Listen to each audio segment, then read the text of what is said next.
Imagine two different investors. One builds a massive, fast growing empire, and the other builds a smaller but steadily growing portfolio. And then the economic storm hits a crash, a recession, maybe even an economic depression.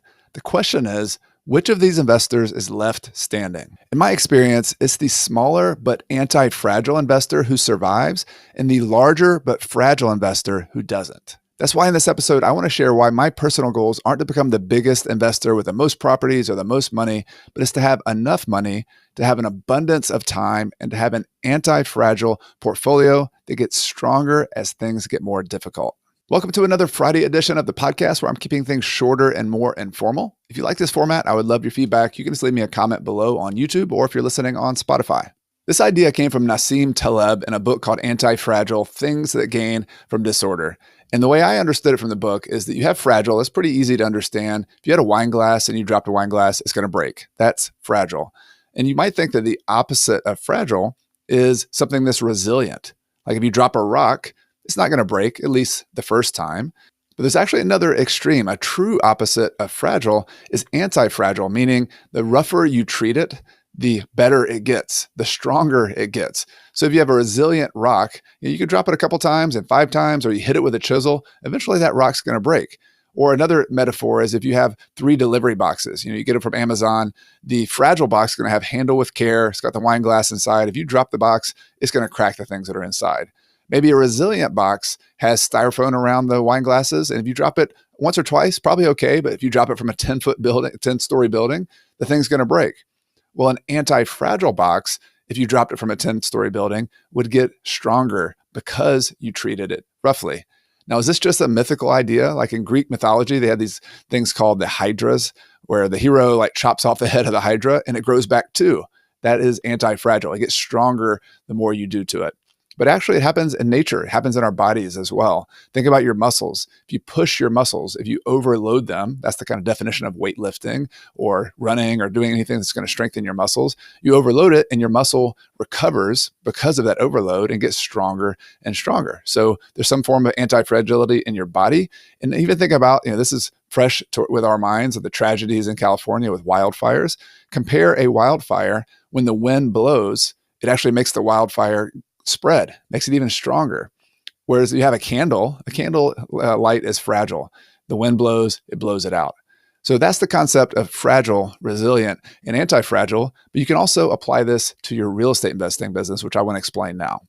The first of 4 ways I try to apply this to my real estate investing is using the barbell strategy, which in the book he talks about having some investments or some strategies be very risky and some be super conservative, but they're on opposite ends. So I think Nassim Taleb talks about having maybe 10% of your portfolio in really, really risky investments and having 90% in the most conservative you can get, like cash or some kind of short-term treasury bond or something. So you take a big chance with that, with 10%, and you're very conservative with the rest. But you don't have much in the middle. You're on either extreme. And the way I've thought about that with real estate investing, especially early on, is real estate investing by definition is risky. You have leverage. You're using debt. Now, I happen to think it's a good risk to take. Some people like Dave Ramsey don't want to take any risk with real estate in terms of debt, and they don't borrow anything. I'm going to talk a little bit more about the types of debt and idea number 2 that I like to take on. But because you're using leverage, I see that as the risky side of real estate investing. So I like to have large cash reserves, like to exaggerate that, to have, early on, maybe you at least have 3 months of all of your expenses set aside, sort of like you would in a personal finance emergency fund, to have a lot of cash reserves set aside. And the things you're saving for uncertainty of like capital expenses. Capital expenses are big repairs like your heating and air, your roof, things like that. You just don't know early on when those are going to happen. But eventually you can start planning for those. You can start doing capital expense budgeting. So that's something that big real estate investors do. But you also have other uncertainty. What happens in a downturn? Like I had 2007, 8, 9 that my business partner and I ran into when we were early in our career. And we grew a lot right before that. And then we hit the Great Recession. And we did a lot of things dumb. Like we overbought. We bought too many properties. We bought some that we underestimated repairs on. The only thing we did really well, though, is we set aside a bunch of cash. We sort of did this barbell strategy and didn't realize it at the time. And that's what got us through the Great Recession. It wasn't us being brilliant, although I think we made some smart pivots here and there. It was we had cash reserves. So I'm just having a big cash reserve as a real estate investor is number one way to be anti-fragile. Second way to be anti-fragile in real estate investing, in my opinion, is to be careful with debt. Not to ignore it completely, but to be careful with it. I look at it like a power tool. Like if you're going to build a house, it's very handy to have a power saw, to have a power screwdriver. All these tools that are powerful are really helpful, but they can also be really dangerous. You can cut something with a power tool if you're careless with it. And I look at debt a lot like that. In fact, I talked about it in my book, The Small and Mighty Real Estate Investor. I had a whole chapter or two on debt, and I went through the rules that I use for myself to be safe with debt. I'll give you a few of them here. The first thing, that if you're going to borrow from the bank or you're going to go to an institution to get mortgages, get a 30-year fixed mortgage if possible. So not a 15-year mortgage with a higher payment, even though the interest rate's a little bit lower.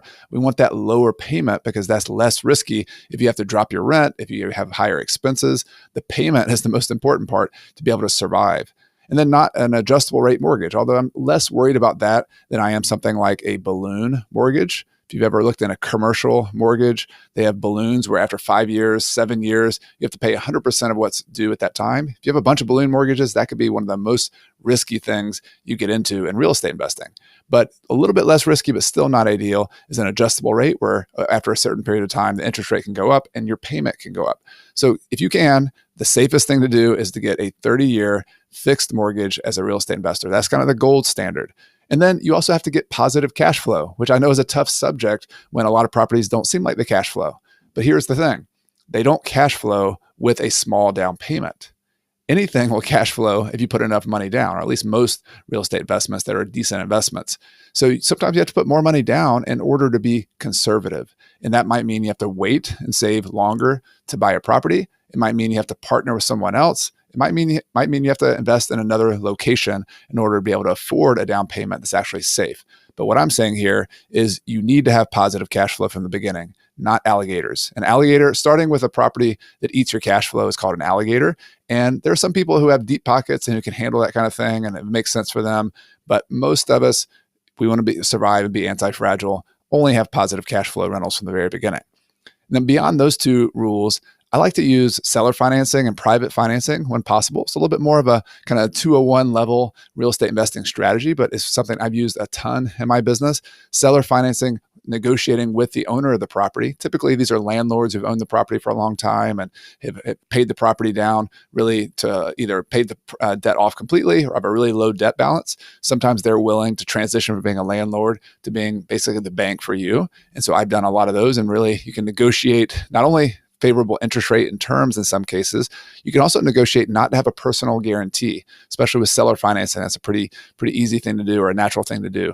But also with private financing, if you have individuals or someone's self-directed retirement account can loan you money, and you can find friendly lenders, like other people who understand the real estate business you meet at meetups who want to get into real estate, then that you can also negotiate not having a personal guarantee. And what I mean by that is almost every loan that you get at the bank or institution says if you don't pay the loan back, then they can also come after your house and all your personal investments.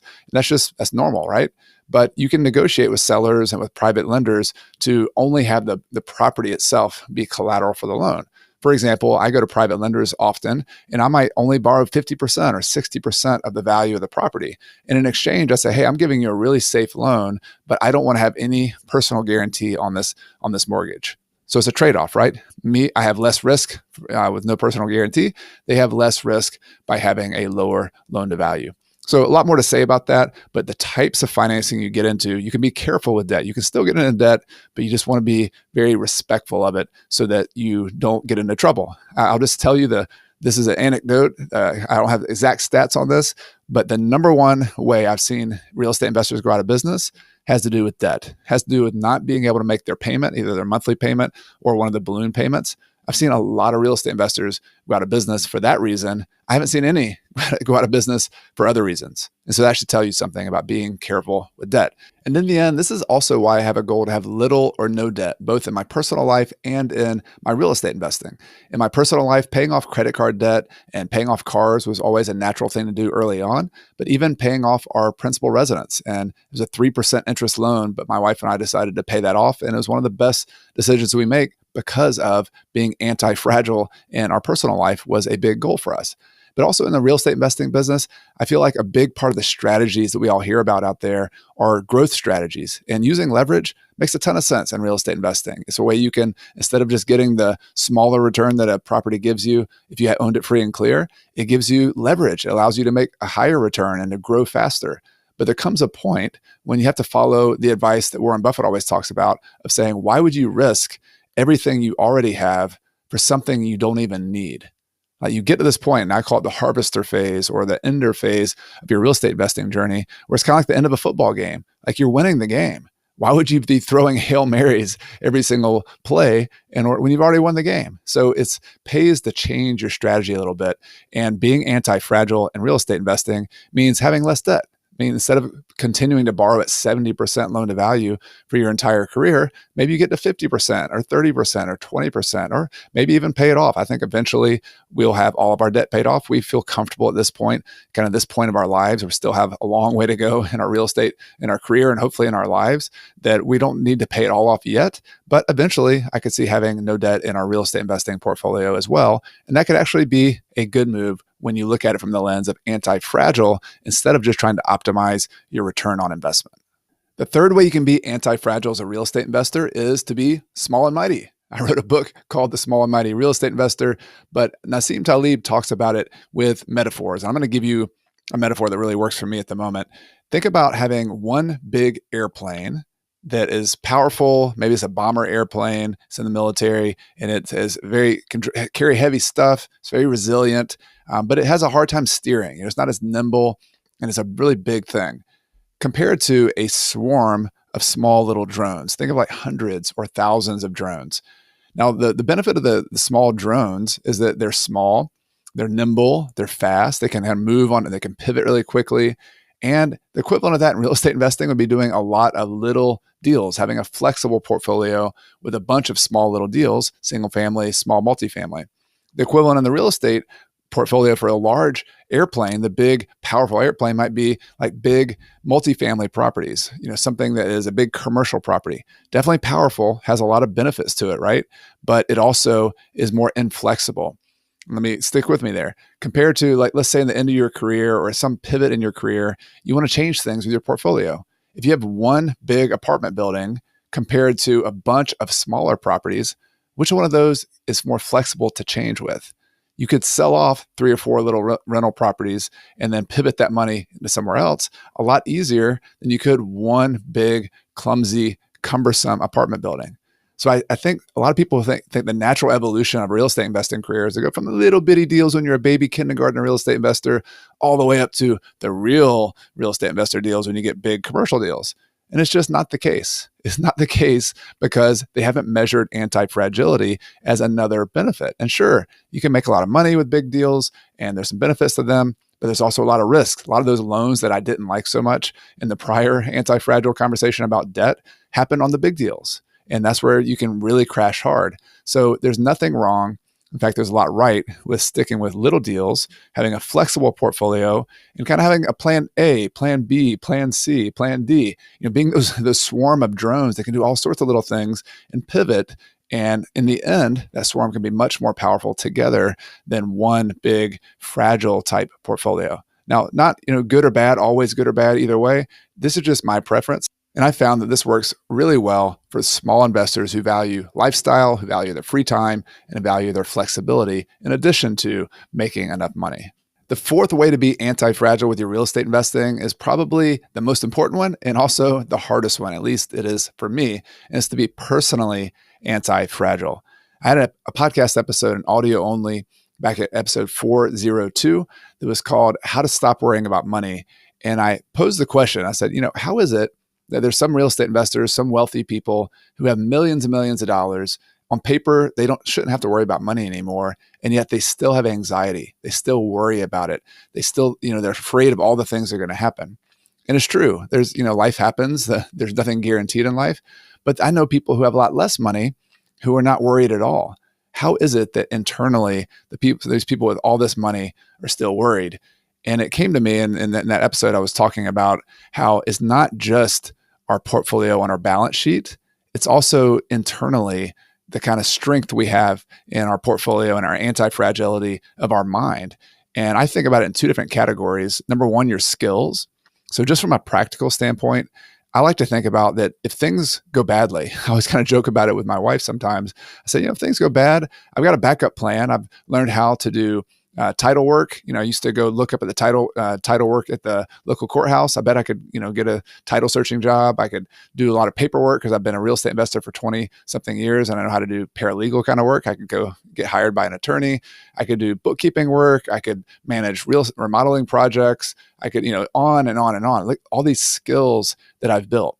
Those skills are real valuable things in the marketplace. And I actually think about that. I have my real estate license on dormant status. If you had to snap my fingers and I had to make a couple $100,000 in a short period of time with a brand new business model, for me, it would be going and listing properties or representing buyers because I have expertise that I could turn into cash flow. And so I think that's one thing is to think about what skills you're building, not just the portfolio you're building, but what skill portfolio are you building so that you have multiple sources of income. Even if you don't use them actively, what can you fall back on? And then there's just the mindset. And this is, of course, one that's ongoing that I work on for myself. But I think about bad things that happen in your business, quote, bad things. I have big problems, maintenance problems, and there's an expense that's going to cost $10,000 to fix this water main that broke. The property manager is calling me and saying, how are we going to do this? That seems like a threat. The part of our brain that goes all the way back to the plains of Africa and we're worried about the threat of a lion, that same financial threat seems like a personal threat to us. But if you step back from that, is it really a threat? Or is this just an opportunity to grow, to challenge? And that's the same exact stimulus, the same thing that happens in your business, but you could have two totally different responses to it, an interpretation. You could tell yourself a different story.